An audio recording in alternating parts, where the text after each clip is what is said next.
بسم اللہ الرحمن الرحیم۔ السلام علیکم۔ کسی ملک میں ایک انتہائی خوبصورت اور حسین و جمیل پری چہرہ عورت رہتی تھی۔ ہر کوئی اسے حاصل کرنا چاہتا تھا، مگر وہ کسی کے پیغام کا جواب تک نہ دیتی تھی۔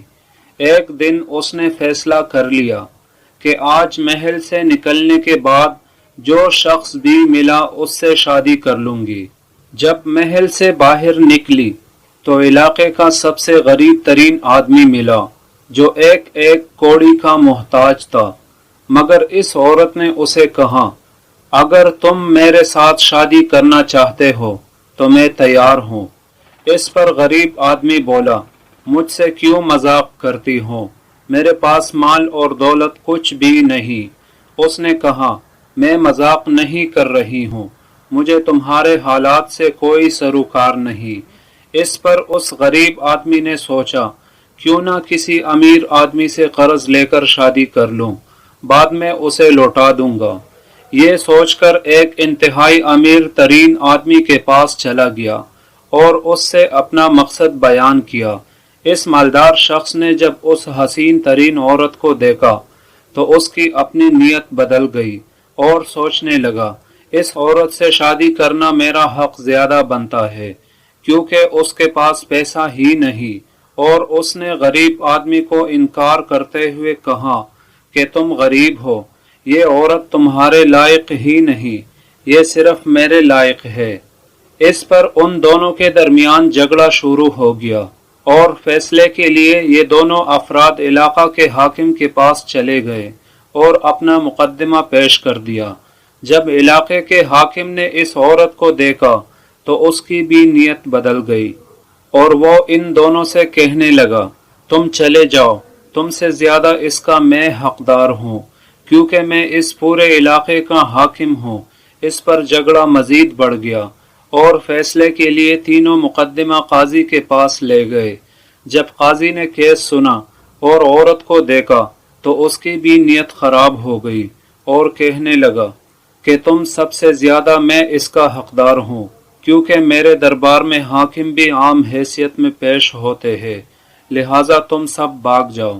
اس پر معاملہ جب کافی بڑھ گیا تو وہ عورت بولی، چلو تم سب کا فیصلہ بادشاہ سے کروا لیا جاتا ہے۔ سب لوگ اس حسینہ کے ہمراہ بادشاہ کے پاس چلے گئے۔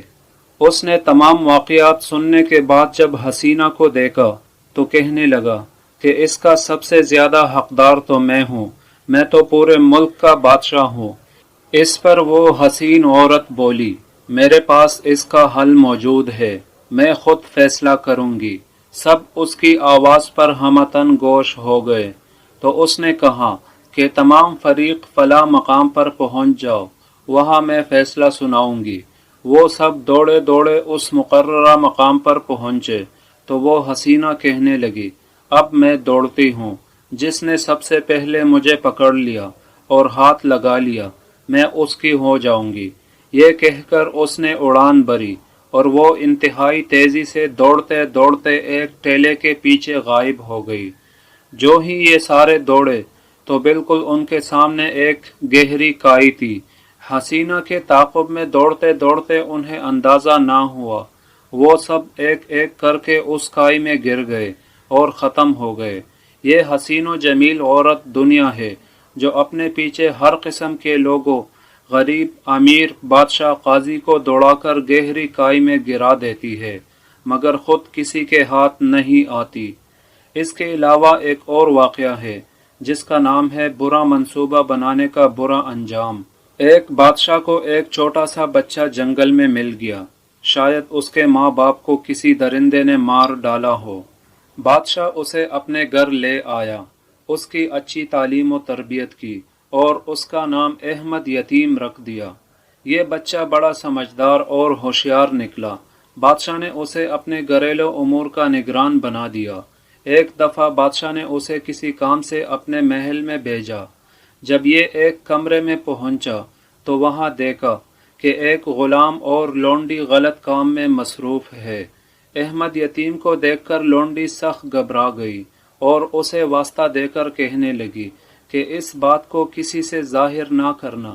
احمد یتیم بولا، میں اپنے محسن اور اپنے ساتھ نیکی کرنے والے سے کبھی بے وفائی نہ کروں گا۔ ایسے لوگ ذلیل ہو جاتے ہیں۔ اور پھر احمد یتیم نے اس راز پر پردہ ہی ڈال دیا، مگر لونڈی نے سوچا کہ شاید یہ کبھی بھی میرا راز ظاہر کر دے، اس لیے اس نے احمد یتیم کو راستے سے ہٹانے کا منصوبہ بنایا اور جا کر روتے ہوئے بادشاہ سے کہنے لگی کہ احمد یتیم مجھے زنا پر مجبور کر رہا تھا، میں نے بڑی مشکل سے جان بچائی۔ اس پر بادشاہ کو غصہ آ گیا اور بغیر کسی تحقیق ہی کے اس نے احمد یتیم کو عبرتناک سزا دینے کا فیصلہ کر لیا اور اپنے ایک ماتحت کو بلا کر کہا، جب میں تمہارے پاس کسی بھی آدمی کو ایک خاص چیز لینے کے لیے بھیج دوں تو تم سمجھ لینا کہ میں نے اسے قتل کرنے کے لیے تمہارے پاس بھیجا ہے، بس تم اس کا سر کاٹ کر میرے پاس بھیج دیا کرنا۔ اسی پروگرام کے تحت چند دن بعد بادشاہ نے احمد یتیم کو اسی ماتحت کے پاس بھیجا کہ بادشاہ فلاں چیز مانگ رہا ہے۔ احمد یتیم اس ماتحت کے پاس جانے لگا تو محل کے خادموں میں آپس میں کسی بات پر جھگڑا ہو رہا تھا۔ انہوں نے احمد یتیم کو اپنے تنازع سے متعلق فیصلہ کرنے کا کہا، مگر احمد یتیم نے انکار کرتے ہوئے کہا کہ مجھے بادشاہ نے فلاں شخص سے فلاں چیز لانے کا کہا ہے۔ خادموں نے کہا کہ اس سے ایک چیز ہی لانی ہے نا، ہم کسی اور کو بھیج دیتے ہیں، وہ لے آئے گا اور تم ہمارے جھگڑے کا فیصلہ کرو۔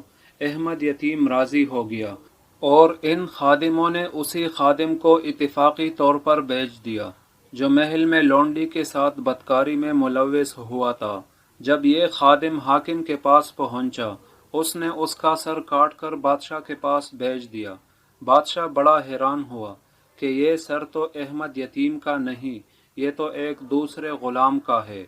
بادشاہ نے احمد یتیم کو بلا لیا، اس سے حاکم کے پاس نہ جانے کی وجہ پوچھی تو اس نے سارا واقعہ بیان کر دیا۔ اس پر بادشاہ نے احمد یتیم سے پوچھا کہ اچھا یہ بتاؤ کہ غلام کے ساتھ تمہیں اس کا کوئی گناہ اور جرم معلوم ہے؟ تو احمد یتیم نے سارا قصہ بادشاہ کے گوش گزار کر دیا۔ بادشاہ نے جب سنا تو وہ حیران رہ گیا اور لونڈی کو قتل کرتے ہوئے احمد یتیم کو مزید اپنے قریب اپنا معتمد خاص بنا لیا۔ واقعی بدنیتی کرنے والے کا انجام بہت برا